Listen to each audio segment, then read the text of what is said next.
सभी का स्वागत है टॉप 10 न्यूज में, जहां आपको मिलेंगे देश और दुनिया से जुड़ी सबसे बड़ी, सबसे जरूरी और सबसे तेज 10 खबरें, वो भी सिर्फ कुछ ही मिनटों में। तो चलिए शुरू करते हैं आज की 10 सबसे बड़ी खबरें बिना किसी देरी के। प्रधानमंत्री नरेंद्र मोदी 13 फरवरी को नए पीएमओ भवन, सेवा तीर्थ और कर्तव्य भवन के 1 व 2 का उद्घाटन करेंगे। इससे पहले वे दक्षिण ब्लॉक में अंतिम कैबिनेट बैठक की अध्यक्षता करेंगे, जो 125 साल बाद ब्रिटिश काल की छाप का अंत होगा। पुराने नॉर्थ और साउथ ब्लॉक को युगे युगेन भारत राष्ट्रीय संग्रहालय में बदला जाएगा। यह कदम प्रशासनिक वास्तुकला को उपनिवेशीकरण से मुक्त करने की सरकार की पहल का हिस्सा है।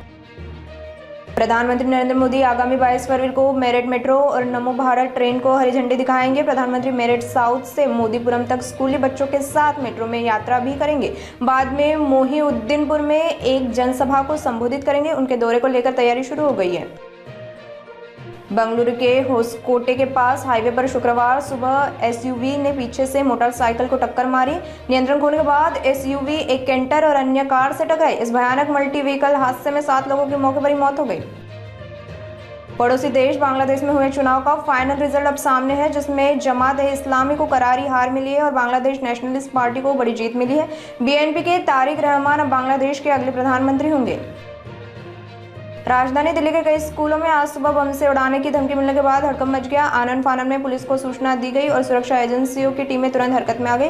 विभिन्न स्कूलों में बम निरोधक दस्ते और पुलिस के जवान पहुंच गए और सघन तलाशी अभियान चलाए जा रहे हैं।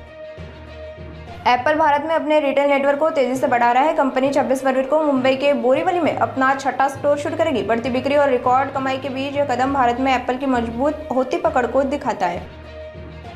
शुक्रवार को देश में सोने की कीमत में गिरावट देखने को मिल रही है। 24 कैरेट 10 ग्राम सोने की कीमत में 2620 रुपए की गिरावट आई है। 22 और 18 कैरेट का भी रेट कम हुआ।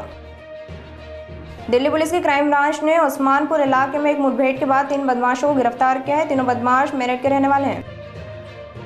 T20 वर्ल्ड कप 2026 में 15 फरवरी को कोलंबो में भारत और पाकिस्तान की टक्कर होने जा रही है। अब तक खेले गए 8 मुकाबलों में भारत ने 7 बार जीत दर्ज की है, जबकि पाकिस्तान सिर्फ 1 बार सफल हुआ। DSSSB ने 2026 की ऑनलाइन परीक्षाओं के लिए सख्त गाइडलाइन जारी की है, जिसमें रिपोर्टिंग समय, ड्रेस कोड और प्रतिबंधित वस्तुओं के नियम स्पष्ट किए गए। तो आज की टॉप 10 बड़ी खबरों में फिलहाल इतना ही। देश दुनिया की हर जरूरी और भरोसेमंद खबर सबसे पहले जानने के लिए जुड़े रहिए नागपुर समय न्यूज के साथ। देखते रहिए, जागरूक रहिए, क्योंकि यही मिलती है सबसे सटीक खबर सबसे सही वक्त पर।